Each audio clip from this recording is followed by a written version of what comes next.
Costas, if we can start, tell us briefly, where did you start with Western Province? How did you get involved in rugby?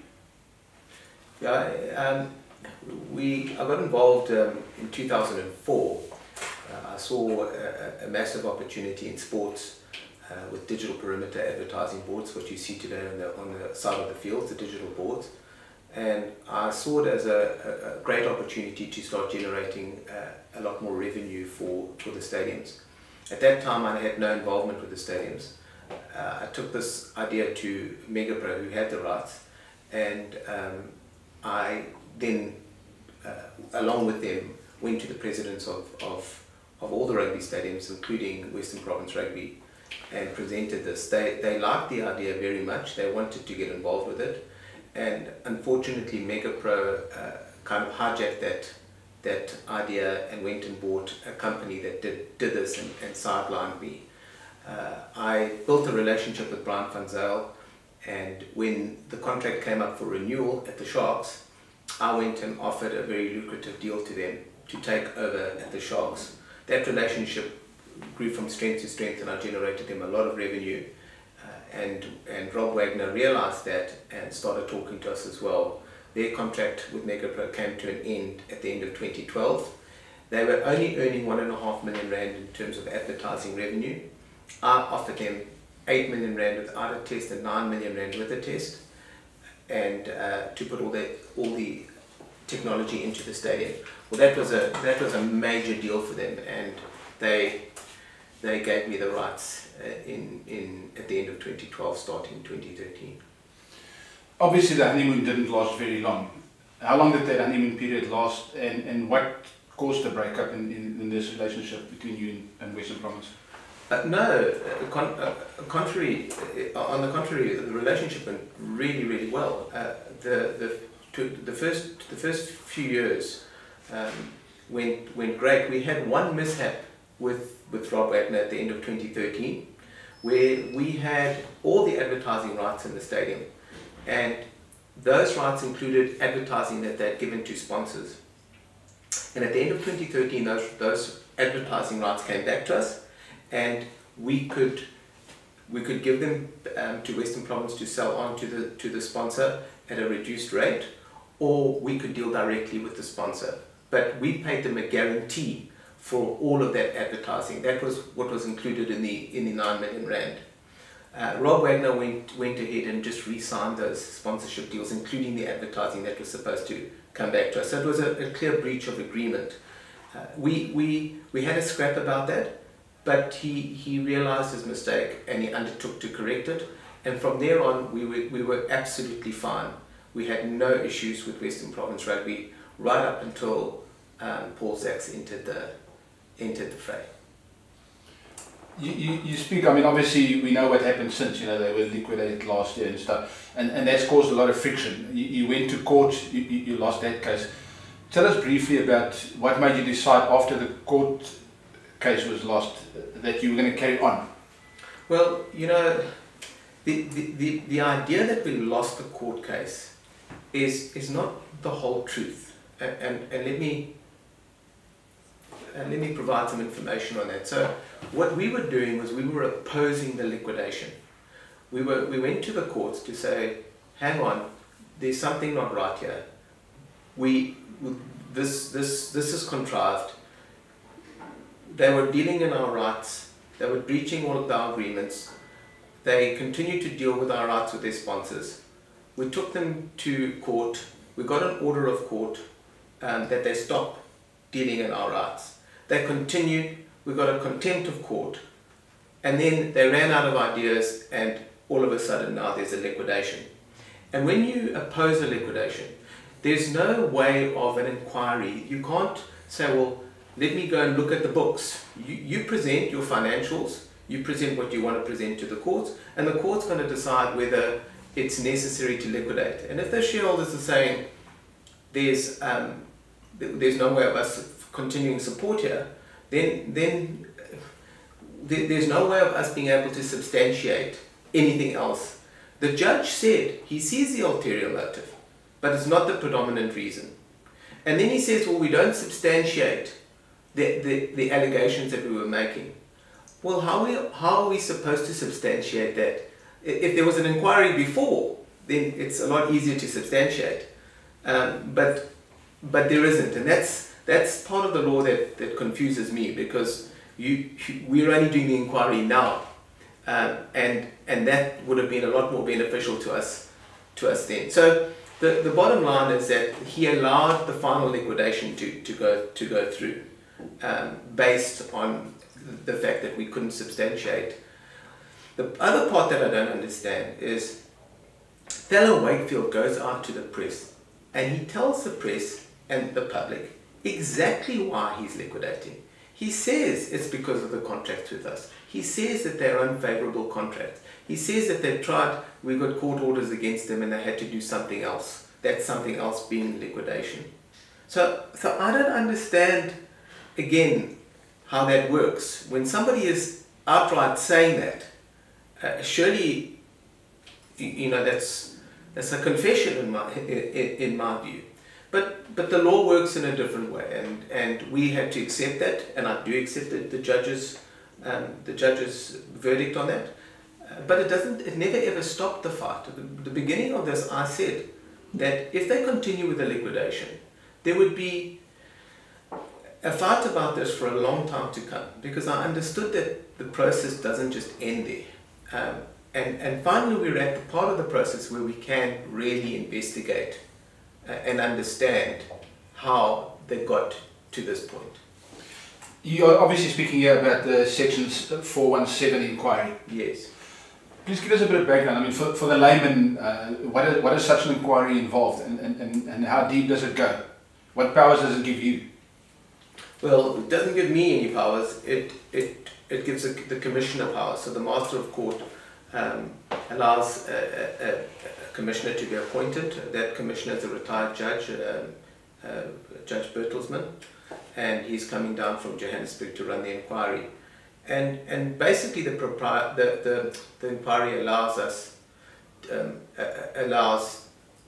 to investigate the real financial situation, to uncover what the position was.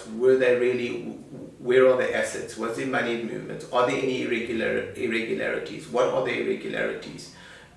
So it really allows us to start unscrambling the egg in this inquiry. And the fantastic thing about this inquiry is that people that are subpoenaed and have to answer, they can't plead the fifth like they do in the USA.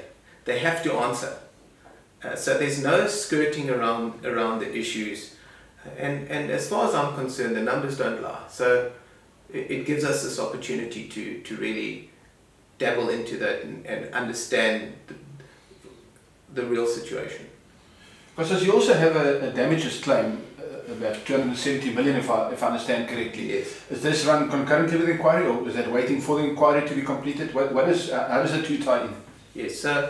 So what happens is that during the liquidation process, we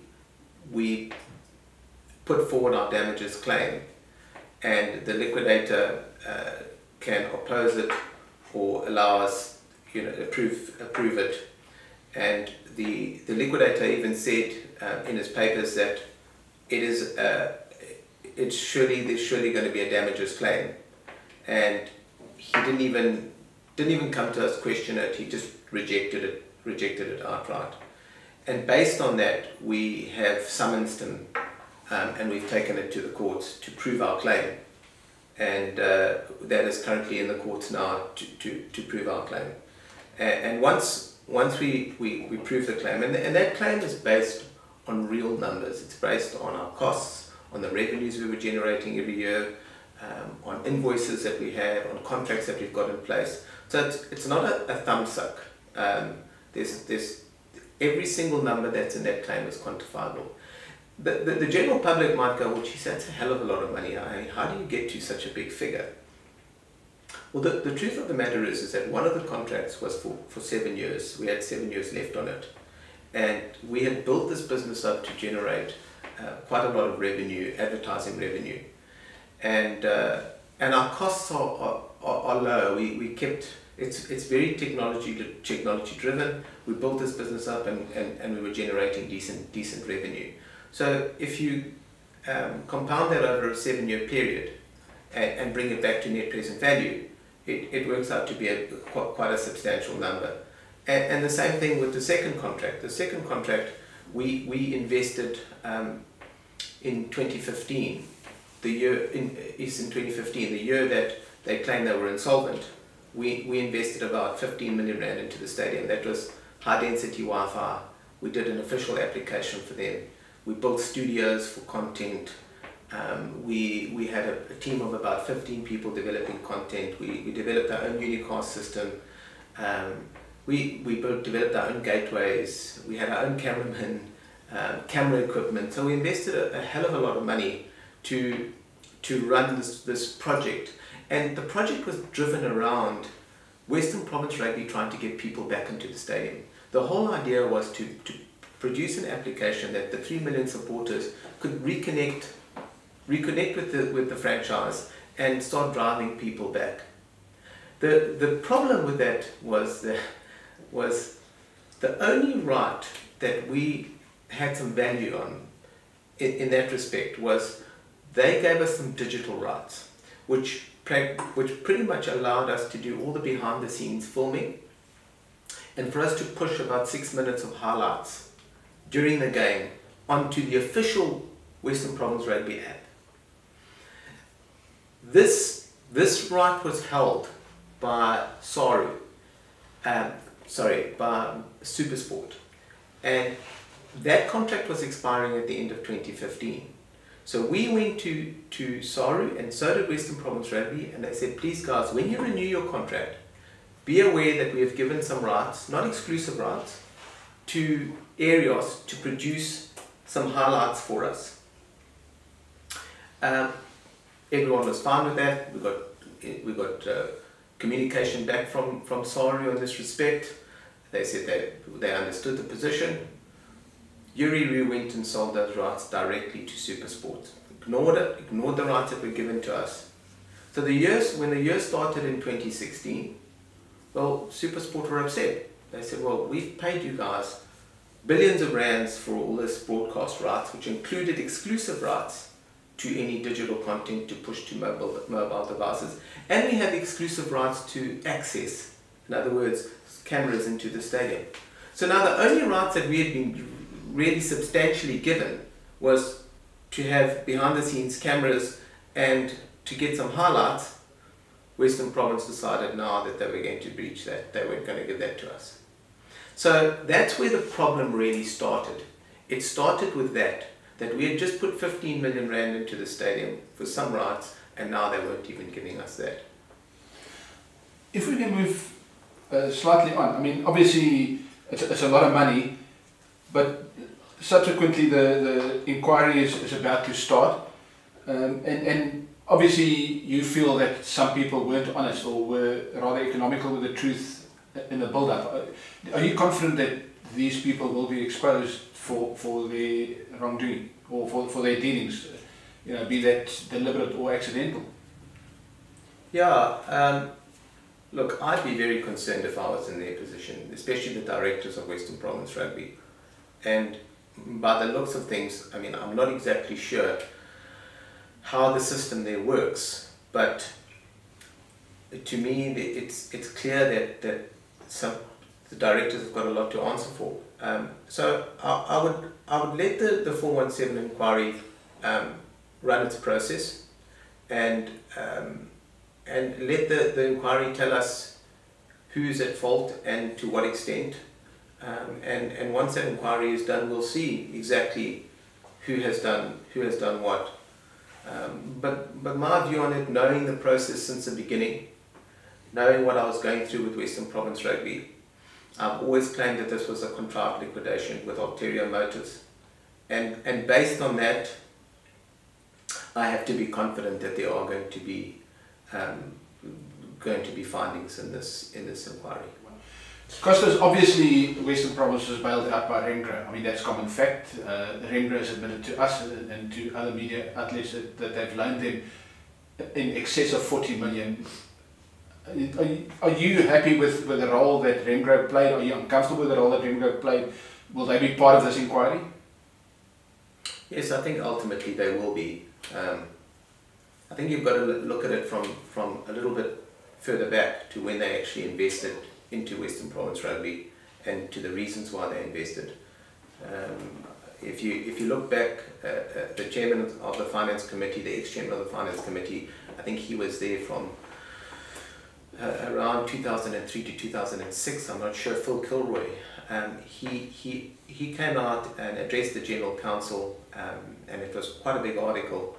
And in the general council meeting, he explains that Western Province Rugby Union has sold about 54 million rands worth of assets to provide funding, and he was saying that they're spending money that they don't have, they're mismanaging.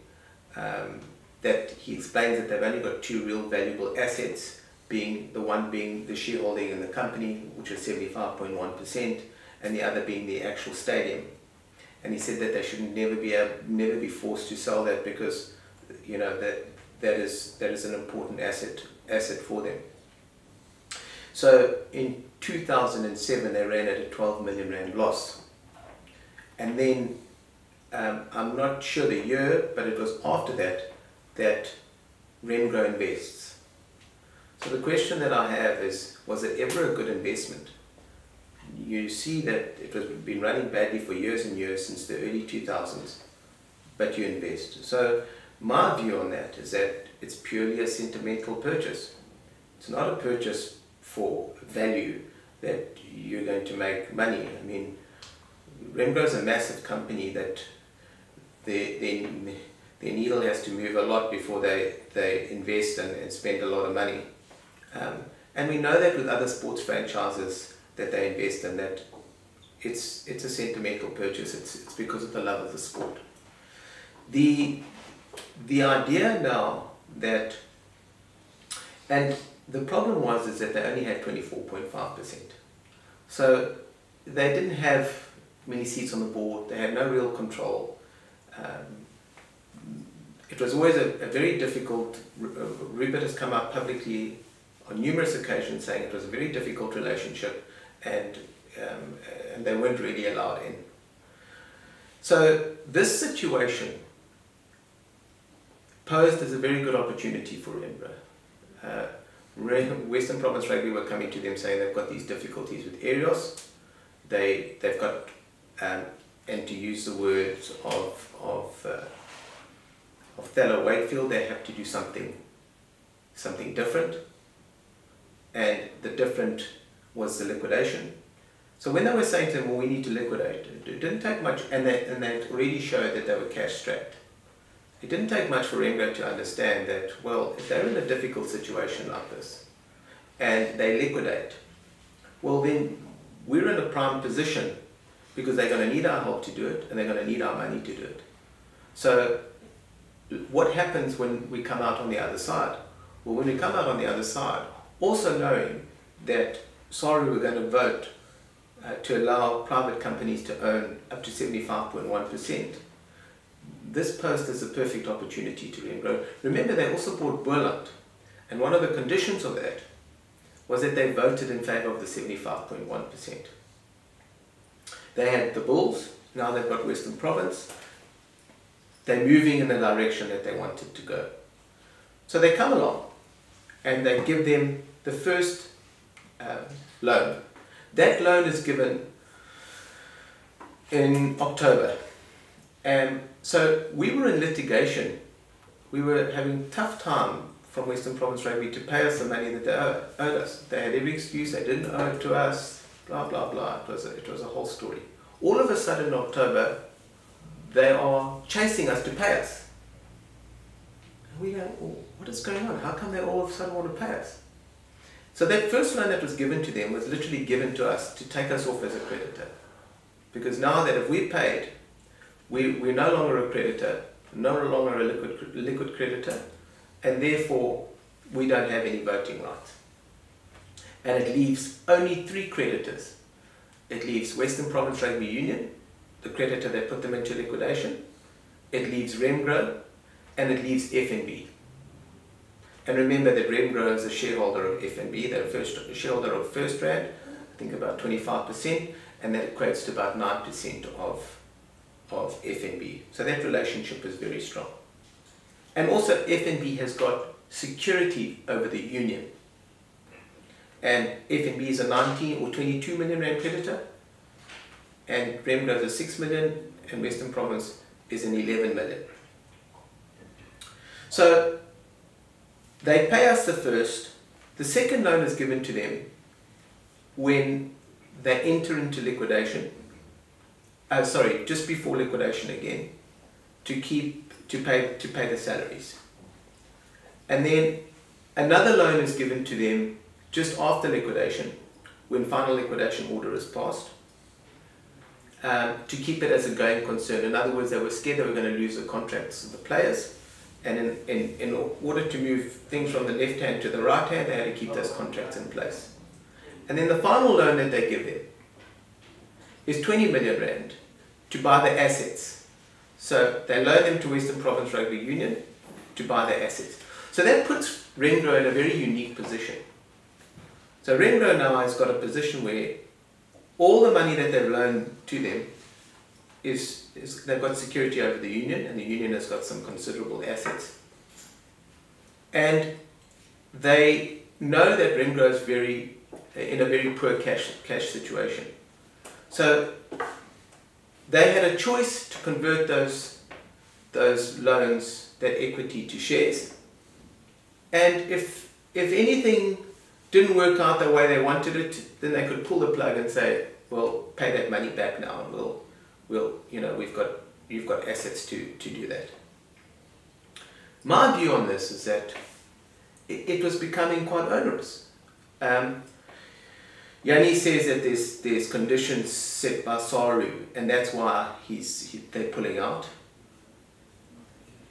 I don't really understand that, because those conditions that are set out are not that onerous, they're not that bad. 10% black empowerment, they're conditions that every league in the world would put forward. It's not anything unique. But the real reasons behind this, in my view, is that we've got a 270 million rand claim. Are you going to take up your shares in a company now that is going to have litigation against it for a lot of money? You've also got guys that have put things into liquidation. It wasn't in your control, so you don't really know what they've done and what irregularities are in place moving into this entity. And there's also the massive reputational damage that they'll face.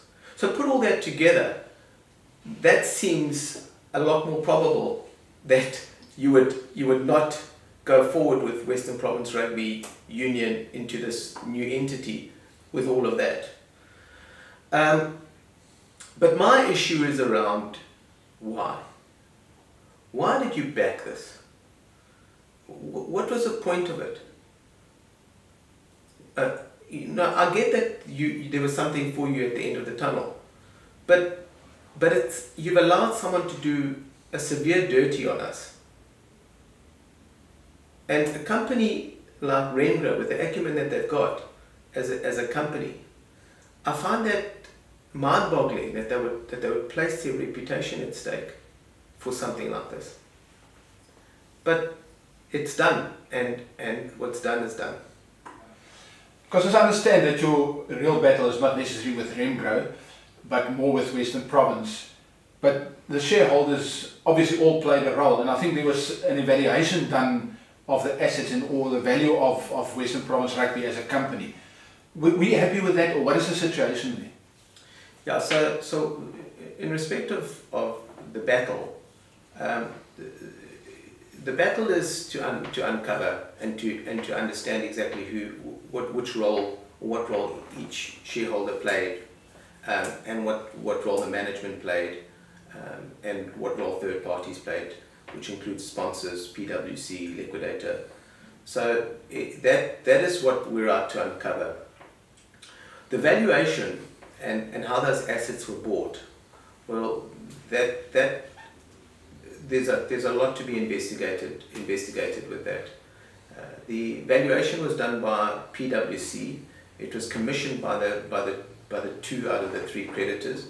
The 3rd creditor had no need to do a valuation because they had security, being FNB, over the union. The 2 shareholders, 2 creditors and shareholders, commissioned a valuation to be done by PwC. This valuation was a draft valuation. It wasn't even a final valuation. But this valuation was determined to the value of the assets to be at 8.5 million rand. So all the Stormers brand, and the Stormers brand is probably the strongest, one of the strongest sports brands in the country. And there's sponsorships, there's brand value, there's our advertising value, there's so much value that sits within the company that was never included in this valuation. The valuation consideration, the value that came out at 8.5 million, that was adopted as a true value by the liquidator. The liquidator's company, the company that he works for, Mazars, confirmed that this was the value. We went ahead and we did our own valuation, and our own valuation came in at over 100 million. And that's excluding certain issues that we've found subsequently. So the question that I have is, the shareholders commission a valuation, it comes out at a certain value, the liquidator adopts it, and then it's bought. The liquidator says it can only be bought by one entity, and that's Western Province Rugby Union. I can't offer it to anybody else because Western Province Rugby Union is the only entity that's licensed under the saga constitution to play rugby in the Western Cape. So a value that was done by themselves, adopted and bought by themselves. The question that I have is what has that got to do with contracts? I mean, surely those contracts that were in place, I could have bought those contracts and sold those players to international teams all over the world. There was a brand value. I could have taken that brand, I could have done stuff with that brand, even if it was a negotiation with SARA and a negotiation with the union down the line. Why does the liquidator take a position that it's only one entity? How does that benefit the creditors? Knowing that we were going to become a creditor, A, that we had a liquid claim that's been approved, and our liquid claim is in, and B, that we were going to have a further claim, this claim that's 270 million, to make us the biggest creditor. So I've got those are things that really need to be answered in the inquiry.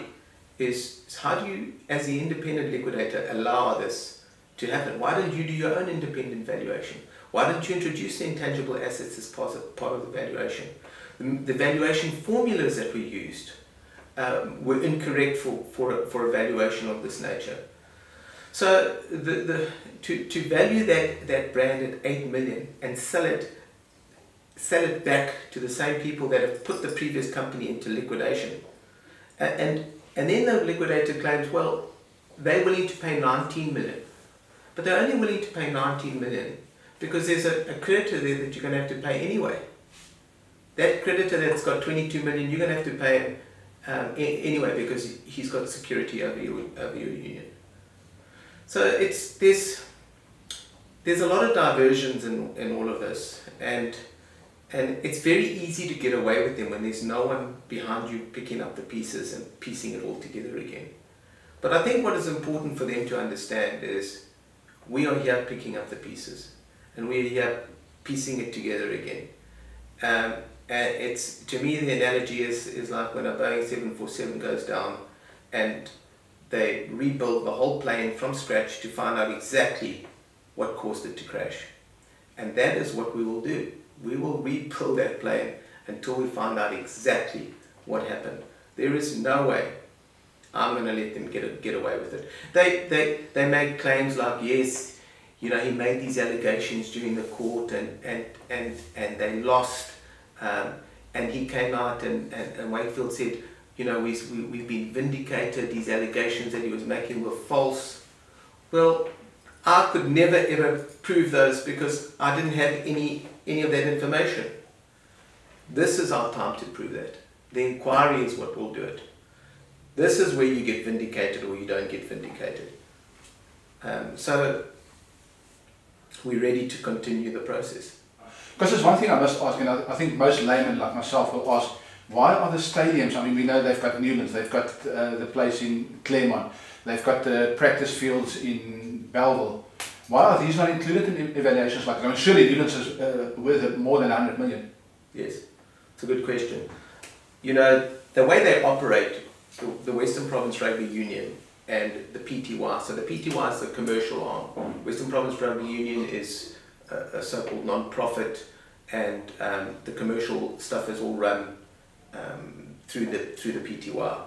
But all those assets that you're talking about sit in Union, and what is liquidated is PTY.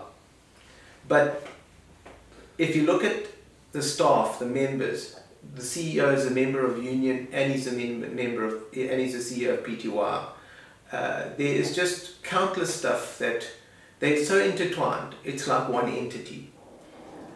The real factors behind all of this, to give you a few examples, is the PTY will charge, for example, the union will charge rentals to the PTY more than any other stadium in the country.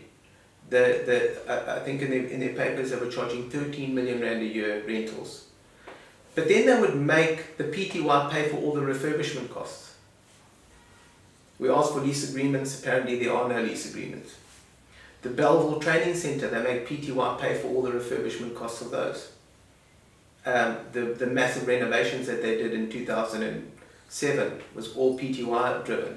So the assets apparently sit with Union, but Union makes PTY pay for all the stadium costs, the replacing of the fields, all of that kind of thing. So I don't really understand how that works. And to make matters worse, during the valuation, they didn't include any of that into the valuation. All the money that was put into refurbishments and so on was also left out of the valuation. So it's a very, very good question that you asked. It's a very interesting point, and something that we will continue to investigate, how these two are interlinked. Because then finally, in conclusion, I mean, how long is this battle going to carry on? To what end are you willing to go to either recover your cost or win the battle?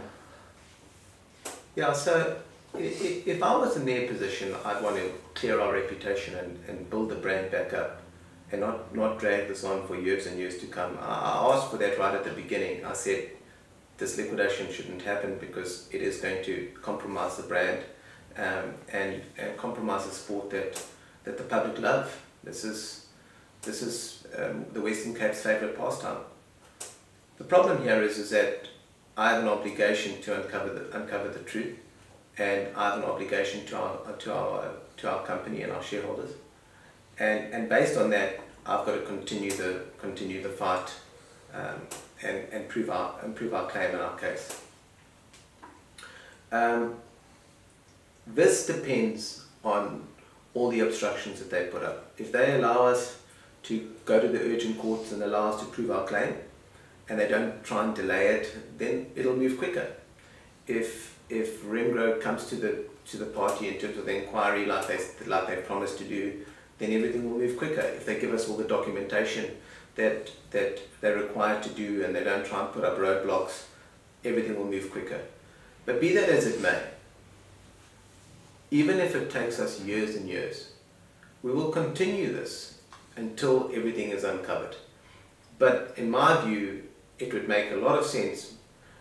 I'm sure Repro doesn't want this continuing to stain on their reputation, and I'm sure Western Province Rugby needs to keep that brand progressing and being a strong brand. I would love to know the damage that they've done to themselves in this whole liquidation in terms of brand value. It must be massive. Can you give us a brief, a ballpark figure of what the cost is for such a battle? I mean, on both sides. I mean, I don't think we can grasp the amount of money that goes into a law or an investigation like this.